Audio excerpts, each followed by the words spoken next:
Ok, bonjour et bienvenue sur notre chaîne. Aujourd'hui dans cette vidéo, nous allons continuer avec notre leçon sur les nombres complexes. Dans cette vidéo, tu vas apprendre à calculer le module des nombres complexes. Nous allons essayer d'expliquer ça de la manière la plus simple possible. Donc reste jusqu'à la fin de la vidéo pour ne rien manquer. On commence donc par l'exercice. Calculer le module des nombres complexes suivants. Z1 égale à 1 moins i, Z2 égale à moins 5i, Z3 égale à racine de 2 plus racine de 3i, Z4 est égal à moins 3. On commence donc directement par la correction.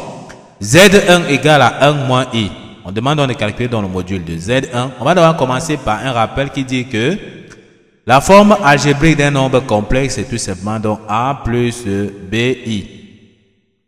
Tel que le module donc de Z sera donc égal à racine de A au carré plus B au carré. Donc ici, ça c'est la forme algébrique du nombre complexe. A c'est la partie réelle du nombre complexe. B, le nombre qui est collé près de I, c'est la partie imaginaire du nombre complexe. Donc si on veut calculer le module de Z, c'est égal à racine carrée de A au carré plus B au carré. On voit donc que notre nombre complexe Z1 est sur la forme algébrique telle que A ici sera donc 1. B c'est le nombre qui est collé près de I. Et le nombre qui est collé près de I ici, on verra tout simplement que le nombre qui est collé près de I ici, c'est moins 1. Donc ici, il y a un 1 qui est là. Donc ça nous permet déjà de dire que la partie réelle de notre nombre complexe qui est A, c'est 1. Et la partie imaginaire B de notre nombre complexe qui est collé près de I ici, on voit que c'est moins 1. Une fois qu'on connaît ceci, on peut donc appliquer dans la formule qui dit que ça sera module de Z égale à racine carrée de A au carré plus B au carré. On peut donc appliquer tout simplement ici dans module. Donc voici comment on note dans le module de Z1 sera donc égal à racine carrée comme nous avons vu A qui est 1 au carré plus B qui est donc moins 1 au carré. Une fois qu'on connaît ceci, on n'a qu'à calculer. On aura donc racine 1 au carré, c'est tout simplement donc 1. Moins 1 au carré, c'est encore 1. Donc on aura racine carrée de 1 plus 1. 1 plus 1, c'est 2. Donc, on peut dire ici que le module de Z1 qu'on cherche ici, c'est tout simplement donc racine carrée de 2. On peut donc encadrer notre résultat. Donc, voici le module de Z1 que nous avons comme ça, trouvé qui est racine carrée de 2. Une fois, on passe donc au calcul du module de Z2 qui est égal à moins 5i. Donc, on profite donc tout simplement, vous prenez quelques secondes pour vous abonner à la chaîne, de liker la vidéo, pour que l'algorithme de YouTube puisse savoir que la vidéo est intéressante et proposer aussi à d'autres personnes. On continue donc. Nous avons donc le module, on demande de calculer le module de Z2. Z2 est égal à moins 5i. On voit bien qu'ici, encore, Z2 est sur la forme algébrique, c'est-à-dire A plus BI. Mais sauf qu'ici, la partie réelle de notre nombre complexe ici vaut donc 0. La partie imaginaire du nombre complexe qui est collée près de I, ici on voit que c'est moins 5. Donc on peut donc dire ici que A, qui est la partie réelle de ce nombre complexe ici, c'est 0. B, qui est sa partie imaginaire, c'est moins 5. Une fois qu'on connaît donc A, la partie réelle, et B, la partie imaginaire, on peut donc appliquer la formule qui dit le module du nombre complexe sera donc racine carrée de A au carré plus B au carré. Nous connaissons A, nous connaissons B.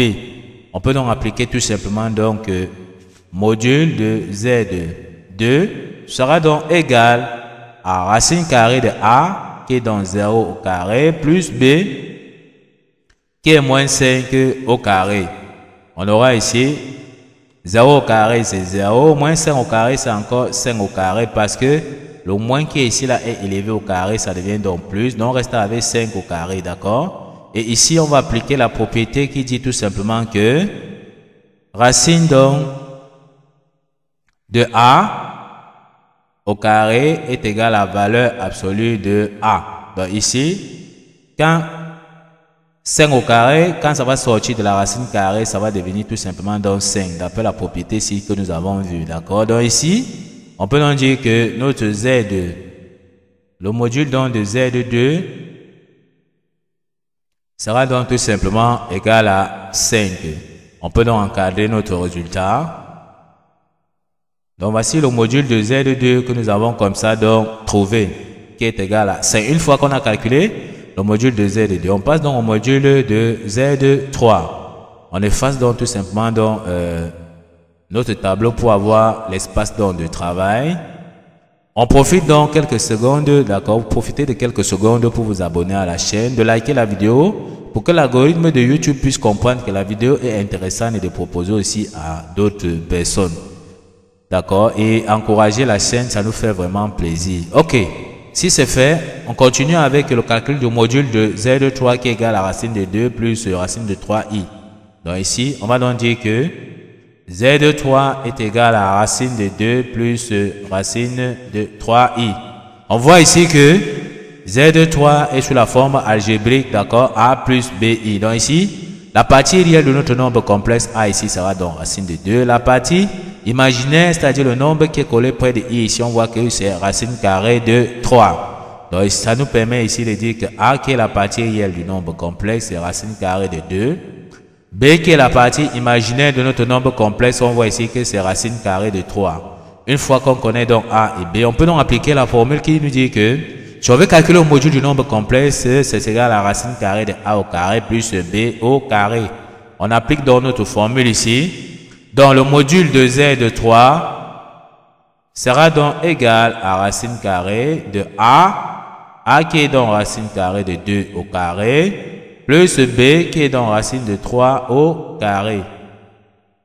Ok, une fois qu'on connaît ceci, on va donc dire qu'on aura égal racine de 2 au carré, c'est tout simplement donc 2. Racine de 3 au carré, c'est 3. Et ça sera donc tout simplement ici égal à racine carrée. Donc 2 plus 3, c'est 5.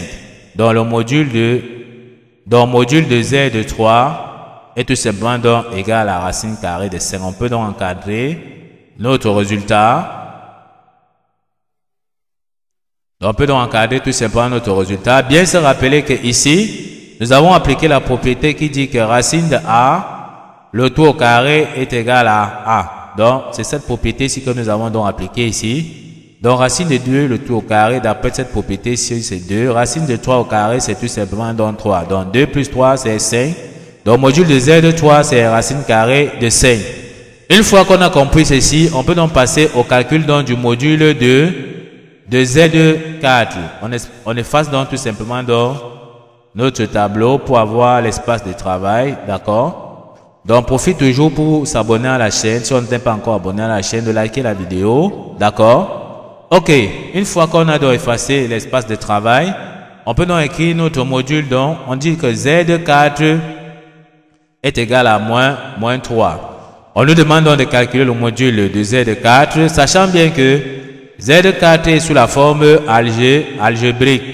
Alors, la forme algébrique, c'est Z égale à A plus BI. Donc, ici, on peut donc dire que la partie réelle de notre nombre complexe ici, A sera donc moins 3. La partie imaginaire, c'est B qui est collé près de I. Ici, on voit que c'est 0 parce que notre nombre complexe, on ne voit pas de I. D'accord? Donc, on peut donc dire ici que notre A, qui est la partie réelle du nombre complexe, c'est moins 3. Et notre B, qui est la partie imaginaire, donc c'est 0. Une fois qu'on connaît donc la partie réelle qui est A et la partie imaginaire qui est donc 0, on peut donc appliquer la formule qui dit que module de Z est égal à racine carrée de A au carré plus B au carré. On peut donc dire ici que notre module donc de Z de 4 sera donc égal à racine carrée de A au carré, c'est-à-dire moins 3 au carré, plus B au carré, c'est-à-dire plus 0 au carré. Or, ici, 0 au carré, c'est 0. On aura ici encore racine de 3 au carré. Nous avons bien vu que 0 au carré, c'est 0. Ici, moins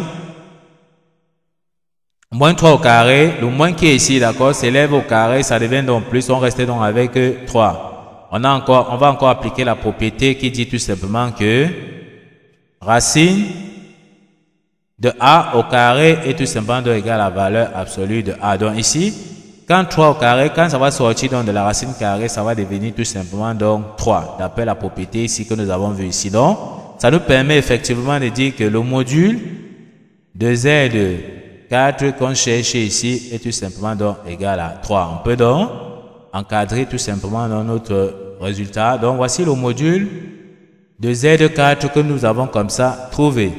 Ok, nous sommes donc arrivés au terme de cette vidéo. Ne manquez pas de vous abonner à la chaîne, de liker la vidéo, de partager la vidéo aux proches et amis et d'activer donc la cloche de notification pour ne plus manquer nos prochaines vidéos. Sur ce, à bientôt.